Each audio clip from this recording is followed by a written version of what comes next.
चुनाव जीतने की बात आ गई तो राहुल गांधी वोट चोरी की बात करते हैं, एक बड़ा उन्होंने हाइड्रोजन बॉम्ब फोड़ा और कहीं ना कहीं खड़गे साहब वो बिहार को भी इसमें लेके आए कि बिहार में भारी तादाद में वोटर डिलीशन हो रहा है और बिहार के वोटरों को उन्होंने अपील की थी कि वोट चोरी हो रही है, इसके लिए आप लोग जो है अलर्ट रहे।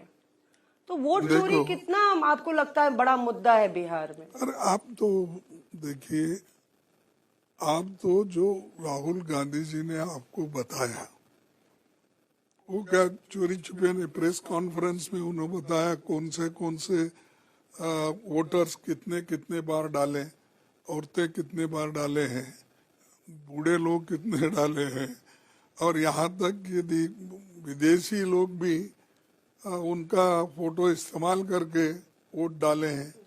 तो ये सब आंकड़े वो दिए सो है और उसके ऊपर से इलेक्शन कमीशन काम करने का छोड़ के राहुल गांधी को वो गालियां देना, चैलेंज करना।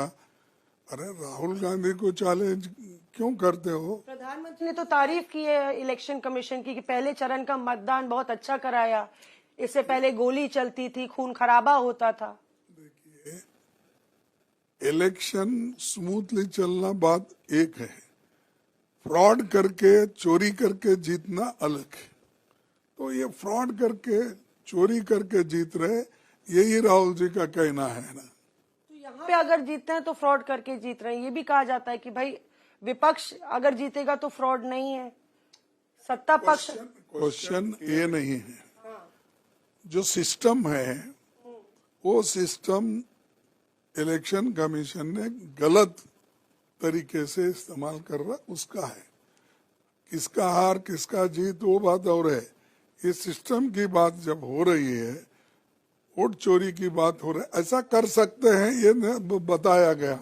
तो कर्नाटक में हुआ ऐसा ही 2 जगह, महाराष्ट्र में हुआ, अब बिहार में भी हो सकता है। ये बात उन्होंने खुलकर कहा कि आपको लगता है हो सकता है सर बिहार में भी? वो तो राहुल गांधी ने कहा। राहुल गांधी ने कहा, जो राहुल गांधी कहते हैं वो सब आंकड़े जमा के रियल तरीके से रियलिटी पे बोलते हैं और उनको वो आदत नहीं है कि चुप कुछ तो बोलना।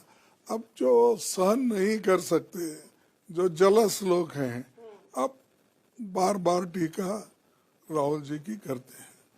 सच्ची में कंटिन्यूटी में राहुल गांधी कहते हैं पर तेजस्वी ये मंच से नहीं कह रहे हैं। तेजस्वी ने अभी तक वोट चोरी के मुद्दे को मंच पे नहीं बोला है, वो रोजगार हो या महिलाओं की योजनाएं हो उस पे रहते हैं। तो क्या वजह है, आप लोग गठबंधन में हैं, वो मुद्दा तेजस्वी के लिए जो राहुल गांधी के लिए अहम है वो तेजस्वी नहीं बोल रहे हैं बिहार में?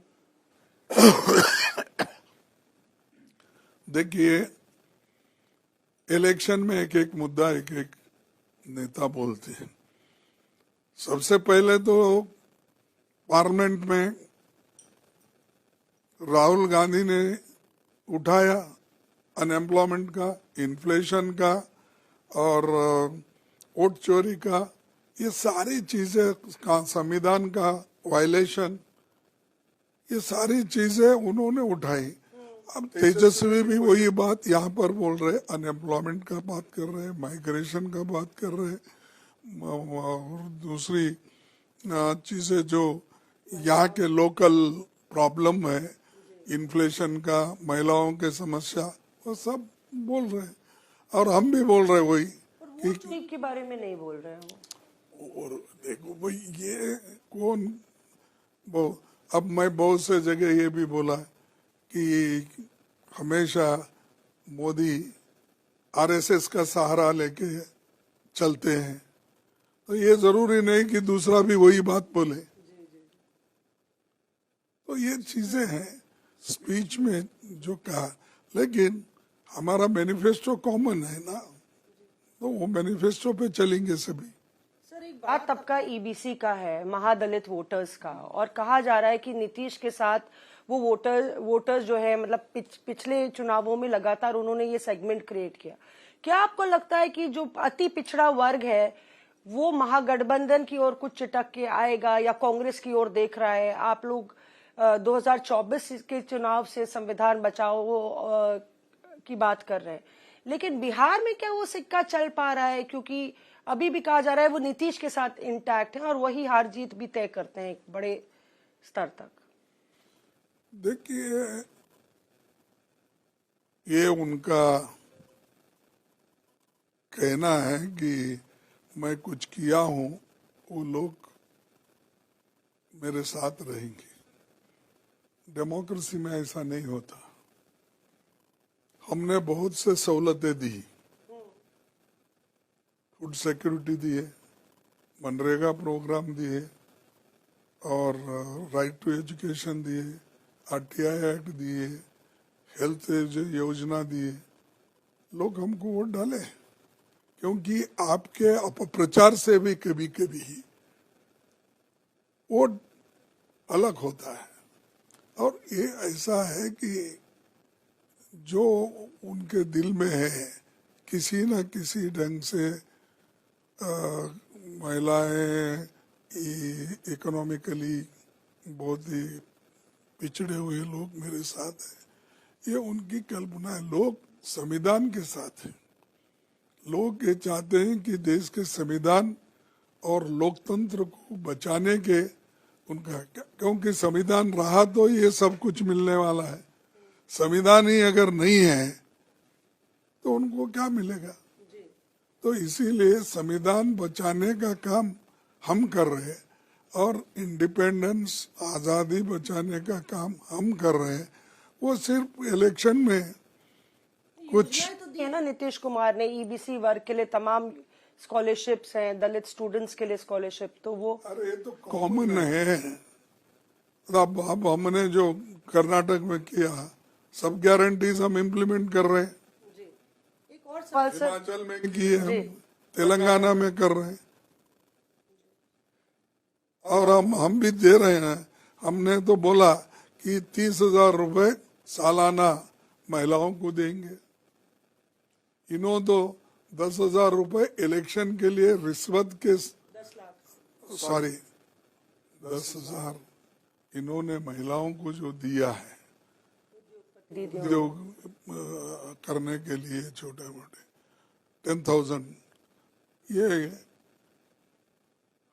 तो एक चुनाव के समय की बात है। चुनाव आया इसी, क्यों ये 20 साल हुकूमत में थे, क्यों नहीं किए? कहते हैं 10,000 बहुत होते हैं। आपको लगता है ये घूसखोरी है कि नहीं, 10,000 बहुत।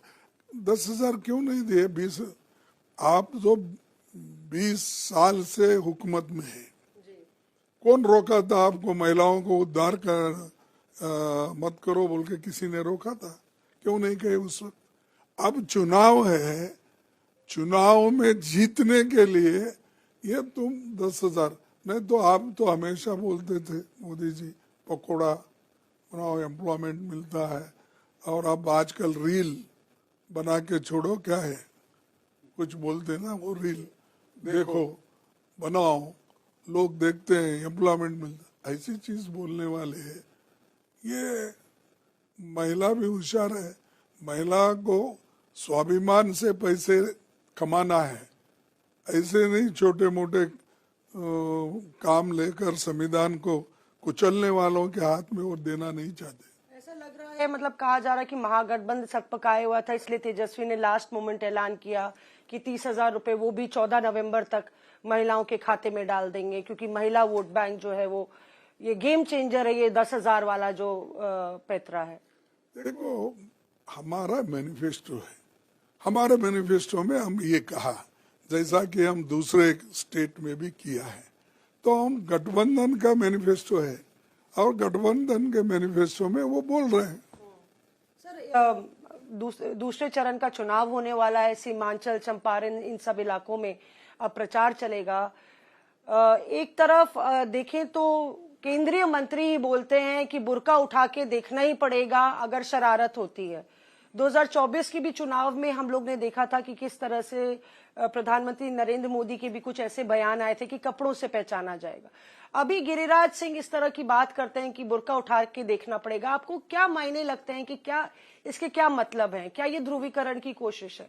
देखो, एक ऐसे भद्दे शब्द बोलना एक केंद्र मिनिस्टर को शोभा नहीं देता। और कोई एमपी भी कहता है ये ऐसा ये लज्जास्पद है कि आप बुर्का उठा के देखो। आप हमारे हिंदू धर्म में भी घूंघट नहीं उठाते थे, तो इसका मतलब है कि आप घूंघट उठा के देखेंगे, बुर्का एक तरफ देखेंगे। बहुत से ऐसे लोग हैं कि वो अपने घर में बुर्के में रहते हैं, हिंदू भी। तो ये ऐसा कहना, लोगों को उचकाना,